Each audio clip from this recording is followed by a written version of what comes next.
Celeb Savant is a career retrospective type interview focusing on singers, actors, and industry experts. Join Barrett Edelstein now as he dives into the entertainment world.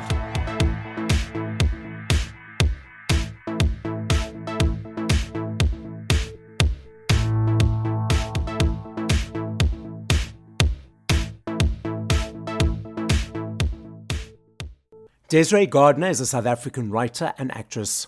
Her writing for television and film include the productions Binnelanders on Cakenet, Vlees en Bloed for word-of-mouth pictures, Dans on Cakenet, Levenslank on Cakenet, Dollar on Cakenet, and many others. Her writing for stage include the productions Magdelo, Steer Grotte aan Ma, Amper Mooi. As an actor, she has appeared in many productions, namely Ansie for Sewende Laan on SABC, Laan and Binnelanders on Cakenet, Carmen on Saint Ooster for Cakenet, Magdelo on Magdelo for Cakenet. Desiré has been nominated for a number of SAFTA, Tempo and Silwerskerm awards, and she has won the Silwerskerm Award for Best Actress in a Comedy in 2023 and 2024, and the SAFTA Award for Best Supporting Actress in a Film in 2012. Up next on Celeb Savant, discussing her journey in the entertainment world and her latest project, which can be seen on Showmax, called Reënboogrant, is Desiré Gardner. Where in the world are you and how are you doing? I'm actually in Grootbrak Rivier at the moment, and I live here. I've been living here for about 4 to 5 years. It's such a beautiful place to live. My parents are close by, so it helps, with my 2 kids, so we don't have to go to travel with work and so on. And it's just nice to be in a place where they are nearby. And of course, it is absolutely heaven. And I'm doing really great. Yes, it's nice to be here. Where is that? I've never heard of that place. I'm going to go even further. We live in a place called Hersham, which is like a little sub. It's like on the coast of between Mossel Bay and George. Oh, okay. So yes, so it's a beautiful area, and busy during December, chill during the year. Fantastic place to live. Yeah. Okay, so now let's rewind. At what age, whether you were a child or teenager, did you feel cool?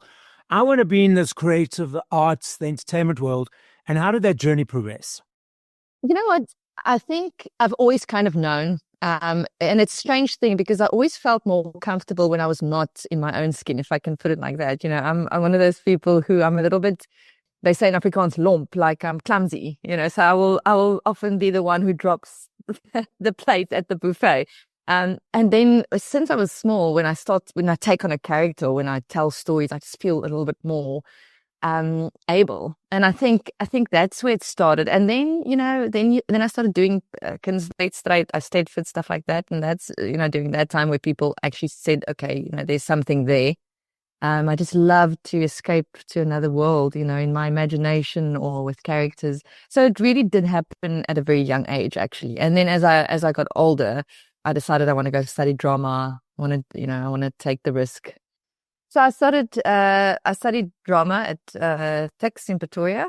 After that, I did what everyone with a degree in drama does. I did some parties where I was a clown, and I did a few children's theatres. I did puppet theatre shows, those kind of things. And from there, I got my first role in Sewende Laan, which was short-lived, but it was about a month, so it kind of put me on the map. And after that, I got an audition for Binnelanders.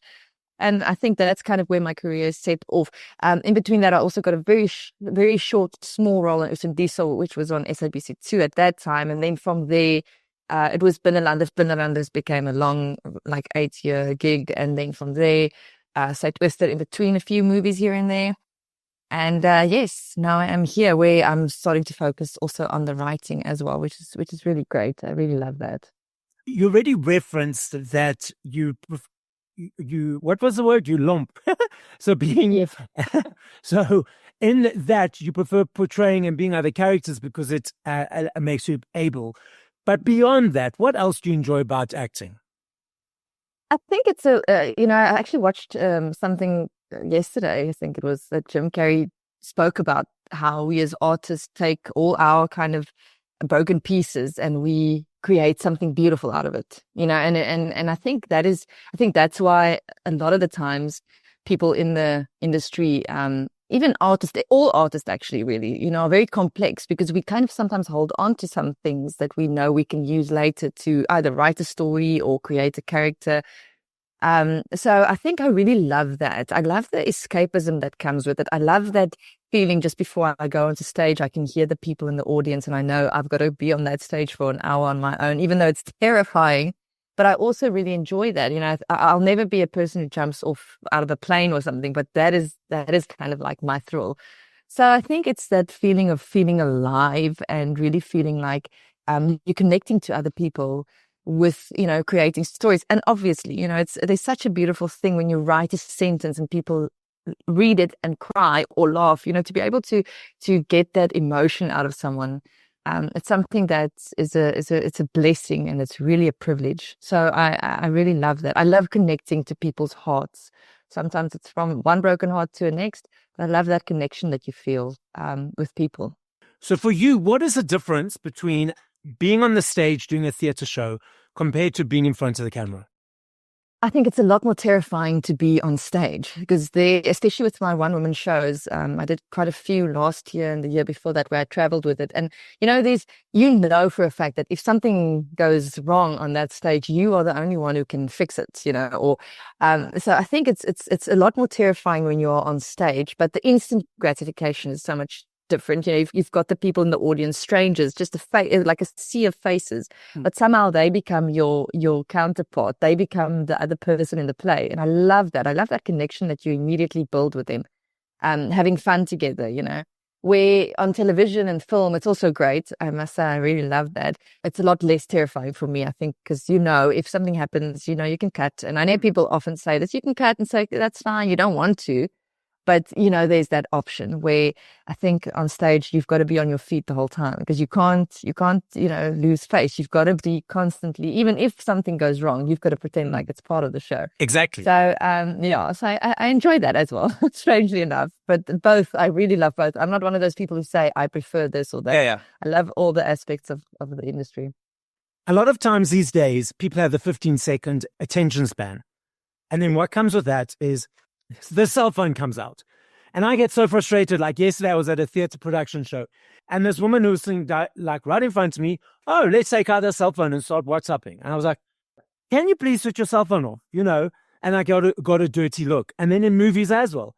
Oh, I can't keep attention for more than 10 seconds. So let me take my cell phone out because I can't do more than one thing for longer that period of time. What are your perceptions and observations of this, what I find so frustrating?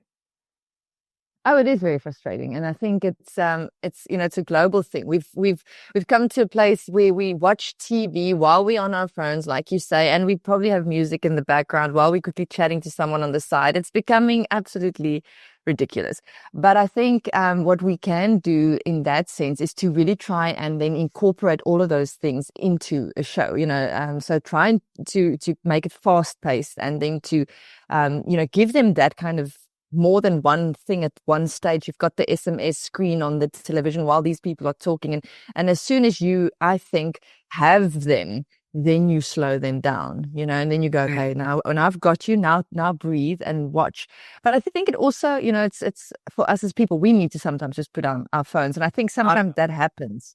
I mean, yesterday I was scrolling and I saw some things and I was like, actually, I just need some time off of the scroll month because I don't actually want to know everything that's going on. So I think we are reaching, we are also in a place where people are starting to become a little bit more, we are interested in our mental health, and we like, okay, sometimes I need to switch this off. I need to go.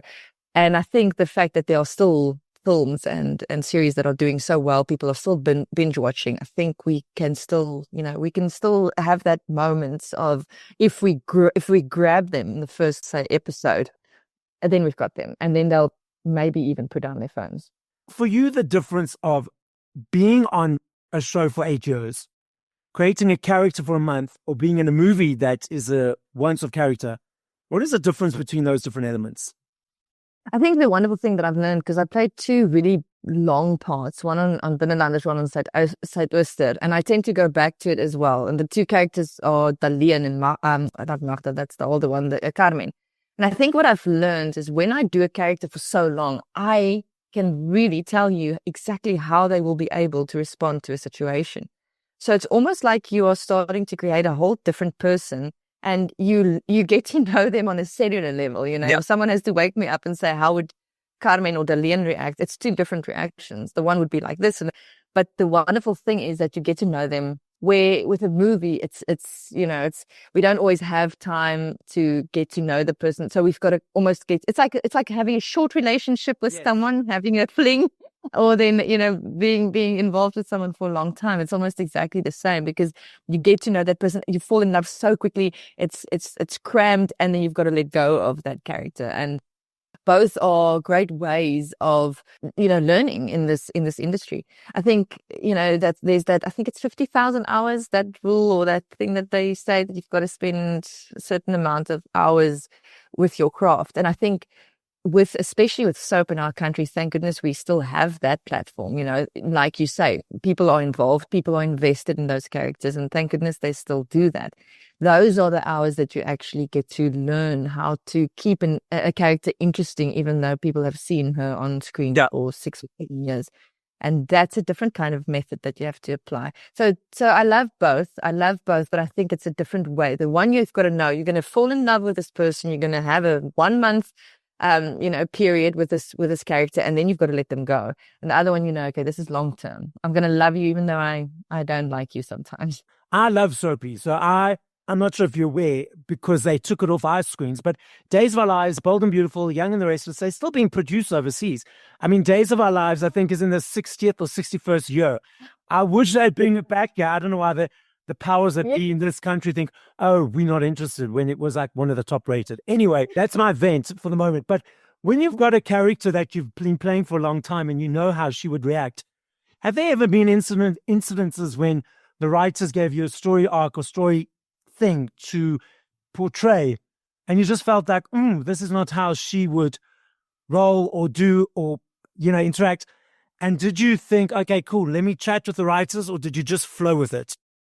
So I must be honest with you, I love it when that happens. I love it when I read a script and I go, she would never do this. She would never do this. Because I find that in my own life, I sometimes do stuff and then I'm like, oh my word, how did I do? I would never do something like that. And then and I sometimes find that, especially, if sometimes you find it's brave. The writers are sometimes brave in their writing because they do something that they know this character would never do that. But I think that we often do that in our own lives. We do stuff that we wouldn't do. And I think what's nice is then to read that and to then go and try and find out why. Why is she doing this? And that kind of thing. If we listen, we don't judge. That's the same with the characters. It's like, I hear you. I don't judge you. I've got to now find a sincere reason inside of me why she would do something so completely ridiculous and so completely out of line. So I see that as a challenge most of the time, because then I've got to see if I can make it believable enough to make it make sense. And still on the soapy. So, soapies are now on our TVs every day of the week, 5 days of the week, however long. I read this because I used to have a subscription to Soap Opera Digest, which is the American magazine. Unfortunately, they've stopped publication in the physical format. And a lot of the actors had incidences where, because they're on the screen every day, people would come in and see them as a character, not as their individual selves. So were there any incidences that you experienced where fans came through and was like, why is she doing that? Or were they able to separate? So most of the time, I think they can separate. Although when you do something wrong, they are irritated with you. Like your face. They don't want to see that face, because I know, because I also watch TV a lot. So it's that thing of like, oh my word. So I would have, many times people would grab me in the Pick and Pay or whatever and say, listen, what you're doing is really wrong, and we're very upset with you and so on. But the one time that I really saw that there was a bit of a this, it was children, so shame it was sweet, but they thought I was really the Carmen character. And what happened is I was married. In the story, I'm married and I've got a child with this man, Rafik, my co-star, and then I left and I came here to Groot Brak, and I had the 2 kids, my actual 2 children, and I was taking them out of the car. and they were standing next to me, and this little boy came to me and he said, now in Afrikaans, I'll just translate. He's like, Auntie, are they also Rafik's children? I was like, so he really thought updates of doing my ticket. And that was so beautiful. So you do get those moments. You get sometimes where people are really upset with you and they're like, listen, I don't think that what you did was right. But then I'll like laugh and say, are you kidding? Or do you? And sometimes, there's that suspension of disbelief. Yeah. I love it though, because that means that what you're doing is believable enough for people to go into that world. Now, have you always been interested in writing and being behind the scenes? And when did that transition kick into gear? I've always loved writing. I've always, because even in school, I would write my own plays and I would write. So writing's always been a big part of it. But I really wanted to act when I was younger because that was the dream. And then that happened. And when I left Binnelanders, they actually gave me an opportunity to write for them. So that was like my first job into the industry where I started writing. Obviously, I had to do the audition process and so on. So I wrote for them. And from there were other, dance came and Laan and Binnelanders and Prong Primair and Magdalou and so things just kind of went from the one thing to the next, and it's something that I really enjoy because it's something that I can do from home, and still it's a place where I can find total escapism. I mean, writing is so wonderful because it's like reading. Your imagination has no budget. You can just write whatever you want, and I love it so much. Yeah. Are you 50% acting, 50% writing, or is one more than the other at the moment? I think at the moment I'm leaning more towards the writing, but it's solely because of where I am in my journey. So I've got 2 kids in primary school, single mommy with my 2 kids, so it helps. It's more convenient, because I can do it from home. I can write, I can tell stories, but I'm also at a place where I'm still acting. So when I do get the opportunity, I go and I do things because I still really love it so much, and I really love becoming another character. So even in the years when I've started writing and focusing more on that, I've still tried to do at least 1 or 2 acting gigs per year, just to keep the engine, going. Yeah. Okay, so now tell us about this latest project that is on Showmax called Reënboogrant. Is that correct pronunciation? That is beautiful. Okay. So for the listeners and the overseas listeners, my Afrikaans is not great. In fact, not great at all. So I'm trying my best at this moment. What was the inspiration behind the show? What was the spark for you to say, okay, I want to do this? And how did the whole process come to fruition?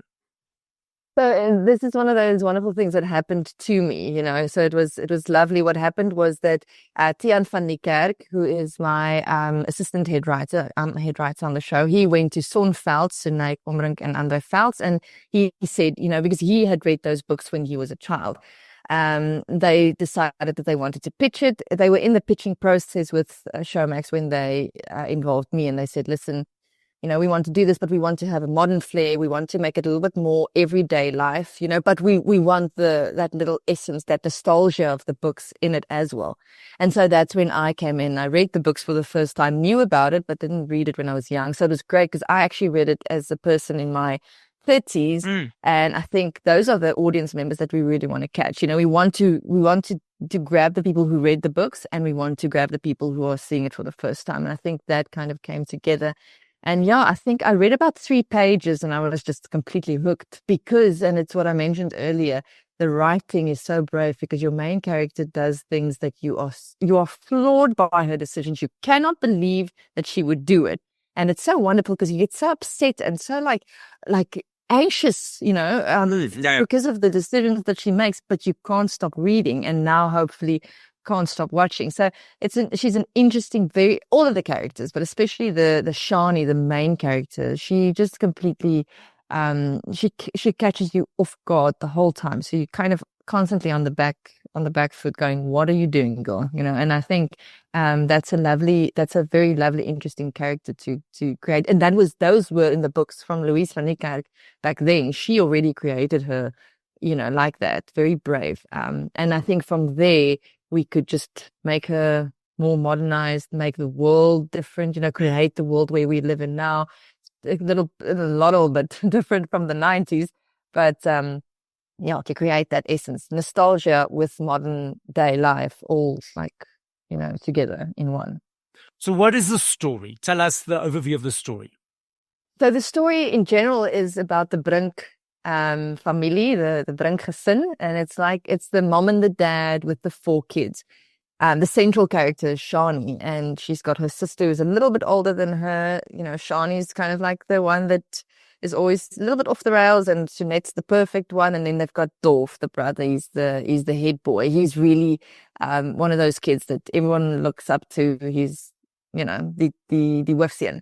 And I think, and then they've got the smaller sister, and then they've got the grandmother living in the house as well. So that's basically your premise. If you think about it, it's actually so ordinary, and I love ordinary stories because it's this family in Reënboogrant that's set in Tshwane, and this is where they live and this is their life. But then it's all those beautiful human elements that we can't run away from, whether we are 16 or, you know, 50 or whatever, is we can't run away from those elements: the loss, the love, falling in love, falling out of love, losing someone, getting, you know, hurt, not fitting in for the wrong reasons, all those things that, you know, in general, we think those are teenager themes, but it also bleeds over to the rest of the family. And that was lovely because Showmax also gave us the green card to really invest in our parents as well. So we see a lot. Those are all stories that we created from scratch for the mom and the dad, just to also bring in a little bit more for that, so that we can have a lot of people watching and relating to the different people in this family.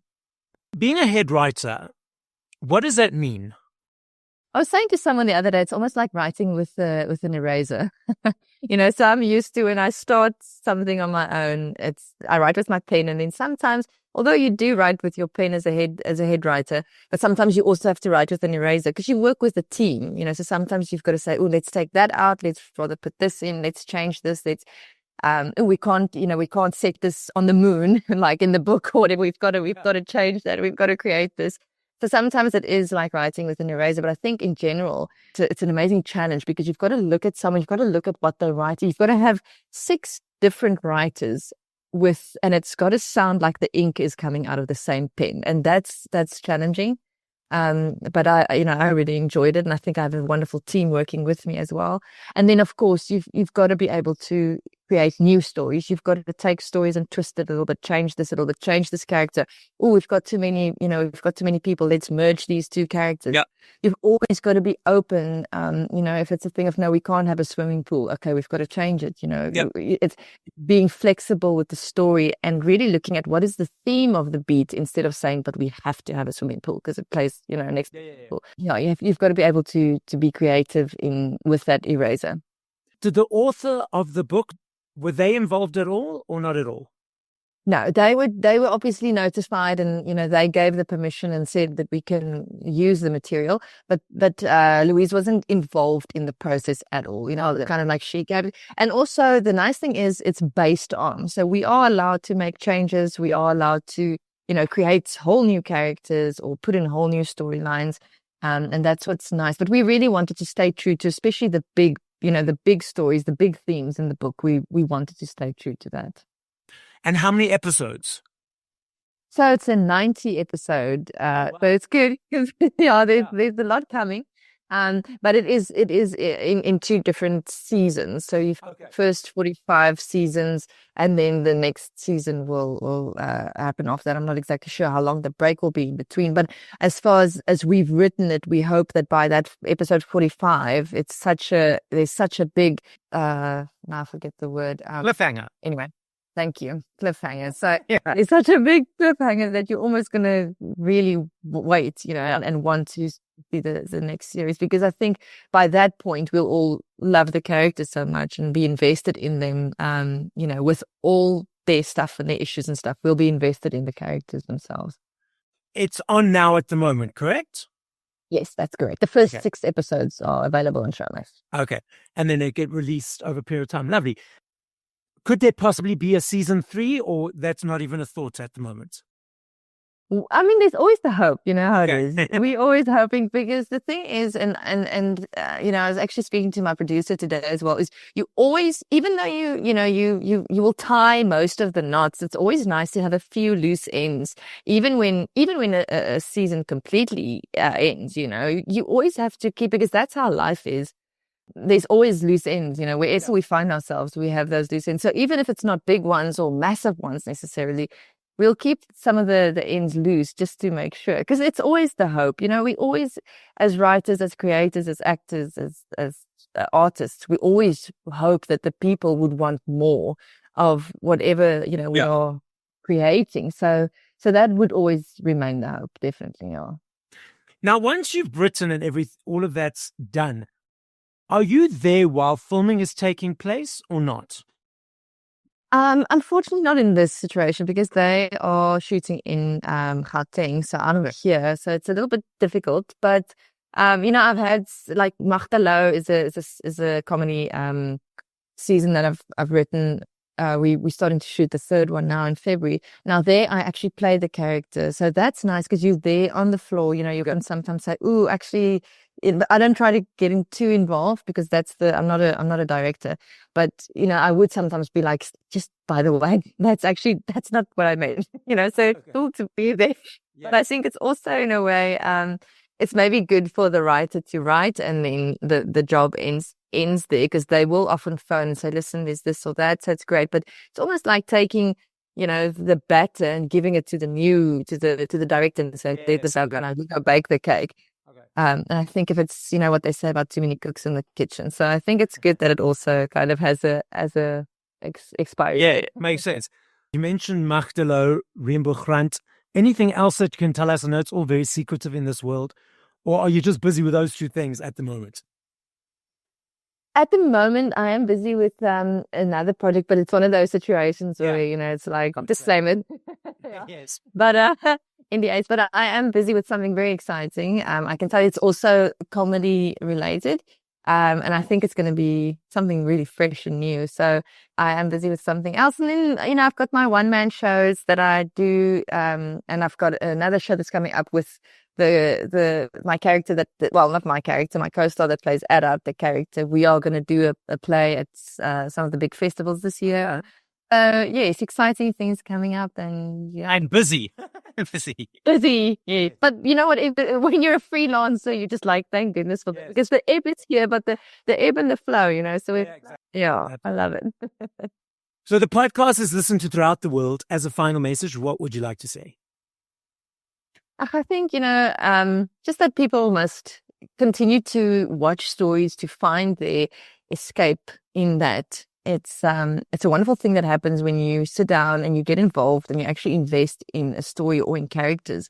And I think we need it. I think we often think these days we escape into the news, scrolling the news, and that's not really a place for us to escape to, because we're not escaping our reality. No. We still, even though we're older, we still have to have that childish fantasy of going into a story and believing we are that character or in that book, wherever you find it. So we need to escape the reality is what I think. And I think we must just never lose that magic, because then we're going to find a place where we are going to not want to do it at all anymore. And that's going to be a scary world to live in, I think. Thank you for listening to this episode of Celeb Savant. Please follow Barrett on TikTok, Instagram, YouTube, and Facebook at Celeb Savant. That's CelebSavant.